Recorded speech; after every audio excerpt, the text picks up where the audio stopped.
All right, guys, SummerSlam is just around the corner. On today's episode, we're going to preview SummerSlam, all the matches, my thoughts, and predictions. So with that in mind, guys, let's get into it after this.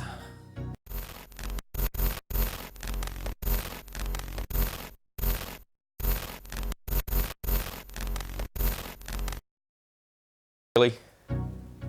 Like, what? Do I have to wear this? I know it's SummerSlam and it's summer. Really? Oh, we'll tell Bray Wyatt thanks for the shirt.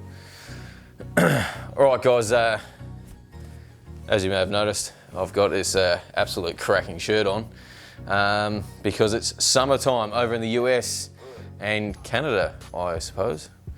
Obviously, down here in Australia, it's freezing, it's winter. Alright, guys, so let's preview SummerSlam. Now, overall, I'm actually pretty excited about this card. It's a pretty good card they've got going on today, guys. As I just chill out here. Thanks, mate. So officially, we've got about 10 matches that are on the card. There's a cruiserweight match between Drew Gulak and they actually haven't announced his opponent yet. So, not too sure where to go with that match. We're just going to skip that. So we might as well start off with the match that I'm just not interested in at all. And I'm sorry if that hurts anyone's feelings, but hey, I'm gonna be honest. I want you guys to be honest with me. So that match is Ember Moon versus Bayley for the SmackDown Women's Championship. I've got no idea how good the build is. I don't really care. I can see Bayley going over in this one. Yeah, I really can't be bothered with it. So if anyone from WWE is watching this, that's a challenge to you guys. Make me, the viewer, right, your fan, make me invest. Make me invest in that story. Invest in the women's title picture on SmackDown, because at the moment... Oh, sorry, what are we talking about? Yeah, that's how interested I am. Not at all. So, come on guys, you can do better. Moving on, let's get into the next Women's Championship match, which is a little bit more exciting. We've got Becky Lynch versus Natalya. Now, if you don't know, guys, Toronto is hosting SummerSlam this year. And Natalya, the Queen of Hearts, is from Toronto. Is she? Toronto? She's definitely from Canada. Yeah, she's from Canada. We'll go with that. Yeah, she's from Canada. So, the crowd should be pretty lit for her. Although Becky is a major babyface, but we have had SummerSlam pay-per-views from Canada before, and it has widely been described as Bizarro Land. Thanks to Jerry the King Lawler, he nicknamed that one. Shout out to you, King. Actually, a stipulation in this match, guys. It's a bit of a gimmick match, a submission match, and it works out perfectly because both women's finishes are submissions. So why not do that? So what's better, the sharpshooter or the disarmer? We're gonna find out, guys.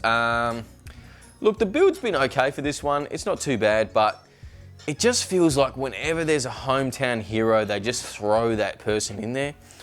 Like, I know Natalya's been probably the cornerstone of that division for so many years now. And she had a little heel run a couple of years ago, which was pretty decent. But I don't know, I never truly connect with Natalya. I know inside the ring she's one of the best, and technically sound she's one of the best, but I don't know, her character, I just don't... Yeah, I see straight, it's like Ziggler, but we're getting into Ziggler later. And as far as this Queen of Hearts thing that she calls herself, you know, there's too many queens going around here. There's too many queens. We've got the Queen of Hearts, Natalya. Then we've got the Queen, Charlotte. And now we've got Trish Stratus calling herself the Queen of Queens. Like, can we think of something more original? You know, I like Alexa Bliss as the goddess. That's great. You know, there's got to be other things we can come up with, guys. And once again, I'm not 100% sure if that's a talent or if that is creative. I'm going to say it's creative. But anyways, guys, Becky Lynch with the win using the disarmer. Or how cool would this be using the sharpshooter. That would be pretty good. Now, actually, I probably told a fib earlier, guys, as far as the match I'm least looking forward to. I'm actually least looking forward to Brock Lesnar versus Seth Rollins. Seth Rollins is another one. I just don't connect with Seth Rollins. Once again, he's an unbelievable talent inside the ring. He can do some amazing things, and I'm not discounting his work ethic or anything like that, but his ability to connect with me as a fan, as a viewer, it's not there. And I'm going to say it's partially his fault, but it's also WWE's booking. You know, they booked him up to be he was a Kingslayer for ages, and then they booked him to be the Beast Slayer. I mean, the only man to pin Brock Lesnar in how many X amount of months or even years at WrestleMania just gone this year. And it didn't last long, and Brock's come back in and cashed in, and now he's a champion again, and it's just Groundhog Day. I hated their match at WrestleMania. I thought it was terrible. We've seen it all before, and I love Lesnar. And I've said this before, if Lesnar gets a good opponent, Lesnar versus Daniel Bryan, amazing. Lesnar versus AJ Styles, amazing. I think Lesnar even did a triple threat match with Rollins and Cena a few years ago to Royal Rumble.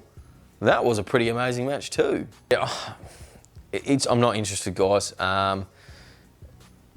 Like I said, with Rollins, they booked him up, they built him up, and now it's just back to how it was. So, yeah, it's wasted. Seth Rollins, I'm not going to say he was white hot as a face, but he was definitely getting there. I personally didn't think he was there, but from the crowd reactions that I was seeing and hearing, he was on his way. But as WWE always do, they just kill it. They just ruin anything. If anyone's red hot, just forget about it. They'll find a way to stuff you up. Yeah. So I'm not interested at all, guys. I'll watch it, but really, I'm only watching it for you guys to deliver some content. I say Lesnar gets a win in this one, guys. Right, now we're going to get to some of the juicier matches, guys. Some of the real good ones I can't wait to see. AJ Styles versus Ricochet. Last match that they just had was it Extreme Rules? That was a great match. That was fantastic. The finish of that match with the Styles clash from the second rope, wow. They are going to need to go hard on this one, guys, to top that, I'm telling you. So expect big things out of this match. As far as getting the win for this one, guys, I am going to say that AJ Styles gets the W, and possibly with an assist. That's right, an assist from the OC, the original club, which will probably end up setting a six-man tag match for Monday Night on Raw with, I don't know, the OC versus Ricochet and, I don't know, some tag team, probably Heavy Machinery or something, I don't know. Shane McMahon versus Kevin Owens with the stipulation of if Kevin Owens loses, he must quit WWE. I'm actually expecting Shane to go over in this one. And I'm not sure how they're going to do it as far as Kevin Owens leaving WWE. But I'm kind of thinking something is going to happen there as far as there may be an unsanctioned match at Hell in a Cell, being that Kevin Owens is not a WWE employee and a free agent, kayfabe obviously. And it's going to lead to a Hell in a Cell match between the two. And I'll tell you right now, these two will go hard in the Hell in a Cell. We've already seen them do big spots previously in the past, so get excited for that one, guys. Right, now we're getting into the juicy stuff, guys. The Fiend, Bray Wyatt. That's right, my man. Bray Wyatt. Let me in. Let me in. Let me in. The Fiend, Bray Wyatt, guys, versus Finn Balor. Now, I am super excited for this one, but it has to be booked right. It has to be the Demon versus the Fiend. If I get the Fiend versus just standard Finn Balor, waste of my time. Waste of my time. it'll be a letdown. So guys, if you're listening, give me the Demon versus the Fiend. And just give the people what they want. It's what we want. Give it to us. Let us in. Hey, see what I did there? Yeah, see what I did? It's pretty cool. Next match, the next contest, guys. This one could actually steal the show. We've got Randy Orton versus Kofi Kingston for the WWE Championship. The storyline is fantastic. It's actually a rip snorter of a storyline here, dating back 9 years ago when it wasn't well documented, kind of publicly, but it was how Randy Orton had a lot of pull in the company and buried Kofi at the time when Kofi was just getting into the business. Check out WWE's promo package that they, I think you can find it on YouTube, guys. It was definitely on one of the SmackDowns. Just telling that story. Their production on those type of things, WWE, is just neck level. It's superb. It really is. They need more of that type of effort and more of that type of gusto or just dedication or just the standard of their practices. If they can deliver more of that and inject it into the rest of the product, man, I mean, that's what they need to do. But we're not talking about the product itself. We are, but we're not. We're talking about this match. This match should be absolutely amazing. Two great talents. Both guys actually do respect each other. I know there was a bit of heat back in the day. However, now I'm reassured that is definitely water under the bridge. So expect a hard-hitting contest here, guys. I'm not sure the fairy tale run is coming to an end yet. However, Randy Orton is known to win world championships at SummerSlam events. He won his very first in 2004 against Chris Benoit. I think at the time, I was the only one of my friends that actually picked Randy Orton to win that. Because let's face it, Chris Benoit at the time was on an absolute warpath. He was red hot, lightning in a bottle. A little bit torn on this one. I'm gonna say Kofi gets the W in a very close match with a lot of near falls, and expect a pretty cool finish to that one. We've got two more matches to cover. I will just quickly note, guys, there is a possibility we may also be seeing on this card, however, I think they've left it a bit late, Roman Reigns versus Daniel Bryan, or Roman Reigns versus Buddy Murphy. Now, not sure how it's all going to go down. Like I said, if they're going to do anything, they better set it up on this week's episode of SmackDown leading into SummerSlam. However, but just on that, I mean, WWE are leaving stuff too late. They're leaving it too late to set up these feuds, and there's no investment into it, you know what I mean? Build a story. Have something, even just some YouTube. Look at what AEW did with Double or Nothing, and they didn't even have a weekly show. You have a weekly show. Capitalize on that. I mean, is it just me, or is that just Retardistan?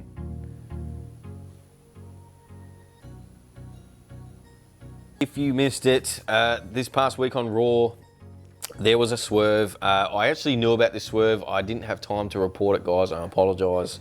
That's me letting you guys down. So I'm really sorry about that. The Miz versus Ziggler was set.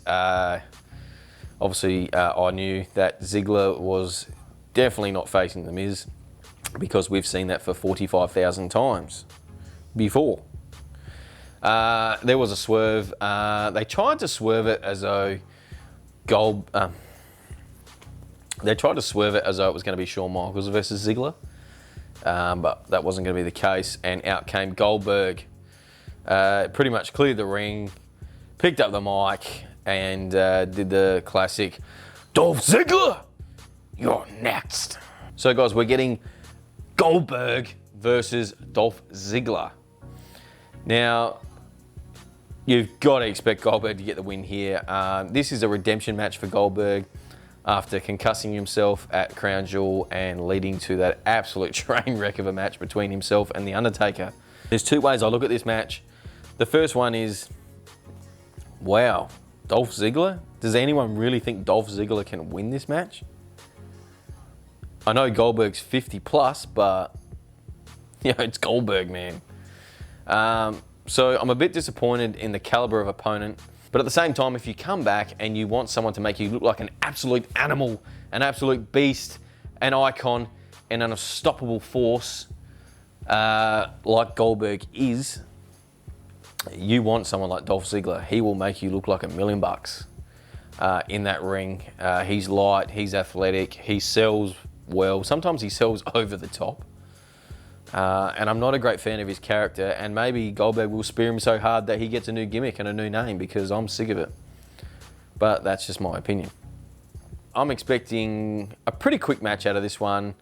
Ziggler to get a little bit of a shine in, but Goldberg to pretty much dominate most of it. I'm expecting a military press into a power slam. I must see one of them. One of the best ones I've seen of that was actually his one on Lesnar at WrestleMania 20. That was absolutely amazing.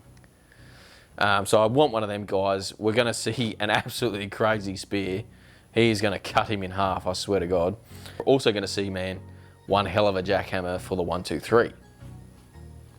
Now, that will be that match over. Goldberg with the win. But do not underestimate an angle here where maybe someone comes out and attacks Bill Goldberg. That's just going to be one of my calls of the night. We'll see how that pans out. Maybe it's Drew McIntyre. Not too sure. Maybe it's Strowman. Who knows? But I've just got a feeling, guys, they must be doing more than just Goldberg when they'd come back. And they wouldn't just let Goldberg come back like that after a performance. He'd have to give something back in return. But we'll see how this plays out, guys. I'm not too sure. Now, the final match, and this is probably one of the matches I'm most looking forward to, believe it or not. Trish Stratus versus Charlotte. I'm actually really torn about this match. Obviously, I've been a Trish Stratus fan since I was a little boy, teenager, obviously, and so on. So her in Toronto, do they give Trish the win? Maybe they give Trish the win and set up maybe a bit of a feud, bit of a program with Charlotte. Otherwise, it's probably just going to be a straight out job to Charlotte. Charlotte obviously getting the win there, and that'll be it. Just be another notch in her belt, and then she moves on to maybe the women's title picture. Maybe not at Hell in a Cell, but maybe at Survivor Series. I am expecting big things out of this match, guys. Trish is in phenomenal shape. So is Charlotte. And I really think this one could really steal the show. And I'm telling you guys, the crowd will be most invested in this match. This will be the loudest match of the night, for sure. So guys, that's my SummerSlam preview with my SummerSlam top on, which is an absolute ripper. Thanks, mate. Good on you. What do you think's going to happen at SummerSlam?